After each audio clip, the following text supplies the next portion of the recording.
नमस्कार दोस्तों, देश की आर्थिक राजधानी मुंबई में बीएमसी चुनाव होने वाले हैं और चुनावों से ठीक पहले देश के गृह मंत्री अमित शाह और भारतीय जनता पार्टी के मुख्य चुनावी रणनीतिकार अमित शाह ने एक विवादास्पद बयान दिया है और चुनावी बिगुल भी फूंक दिया है। सीधा हमला उन्होंने किसी और पर नहीं, उद्धव ठाकरे पर बोला है और कहा है कि उद्धव ठाकरे को सबक सिखाना जरूरी।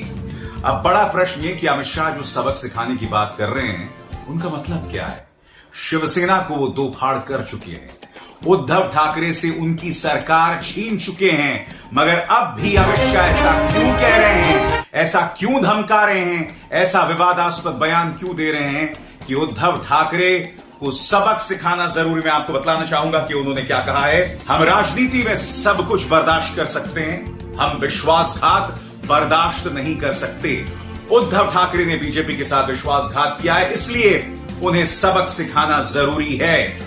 यही नहीं, शिवसेना जो दो फाड़ हो गई है उसके लिए भी वो इसका दोष किसी और पर नहीं, उद्धव ठाकरे पर इसका दोष मंड रहे हैं। उनका क्या कहना है, शिवसेना में स्प्लिट के लिए खुद उद्धव ठाकरे जिम्मेदार हैं। उनके लालच के चलते उनकी पार्टी का एक बहुत बड़ा धड़ा उनके खिलाफ हो गया। शिवसेना में हुई बगावत में हमारा कोई हाथ नहीं था। देश के गृह मंत्री अमित शाह कुछ सवालों का जवाब दें। सवाल नंबर 1, क्या यह बात सही नहीं है कि जो 40 विधायक आज एकनाथ शिंदे के साथ हैं, जिनके साथ सरकार बना दी गई, उन 40 विधायकों में ऐसे कई हैं जिन पर प्रवर्तन निदेशालय के केसेस चल रहे थे, यानी कि ईडी के केसेस चल रहे थे। अमित जी ये बताइए, वो केसेस उड़नछू कैसे हो गए?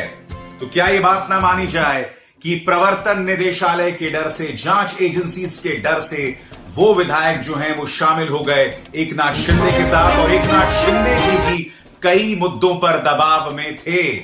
तो ऐसे में आखिर अमित शाह ये दावा क्यों कर रहे हैं कि उनका कोई हाथ नहीं है इस सरकार को गिराने में? बात यहां नहीं रुकती दोस्तों। अमित शाह ने तल्ख तेवर अपनाए हैं और उन्होंने कहा कि उन्होंने न सिर्फ भारतीय जनता पार्टी के साथ विश्वासघात किया, बल्कि विचारधारा के साथ भी विश्वासघात किया, और जो चुनावी जनादेश दिया था महाराष्ट्र की जनता ने, उसका भी विश्वासघात उद्धव ठाकरे ने किया। बात यहां नहीं रुकती, उन्होंने उद्धव ठाकरे को लालची तक बता दिया। उन्होंने कहा कि उद्धव ठाकरे ताकत के लिए लालची हैं। कहते हैं कि मैंने कभी भी उद्धव ठाकरे को यह वादा नहीं किया था कि आपको मैं मुख्यमंत्री पद की कुर्सी देने वाला हूं।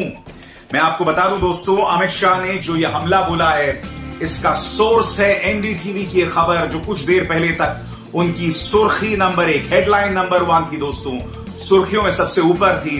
और एनडीटीवी की इस खबर के मुताबिक अमित शाह ने यह विवादास्पद, या ये कहा जाए बीएमसी चुनावों से पहले उद्धव ठाकरे को सीधी और बड़ी धमकी दी है। यह पहली बार नहीं है जब अमित शाह ने इस तरह का बयान देकर कुछ सियासी मर्यादाओं को पार किया है। क्योंकि देखिए, उद्धव ठाकरे के बारे में कहना कि उन्हें हम माफ नहीं करेंगे, बर्दाश्त नहीं करेंगे और उन्हें सबक सिखाएंगे, अब और क्या सबक सिखाएंगे, सबकी निगाह इस बात पर है। मगर विवादास्पद बयानों और अमित शाह का एक बहुत पुराना नाता रहा है। आप देख रहे हैं आर्यन न्यूज़ टेक, सबसे तेज सबसे आगे।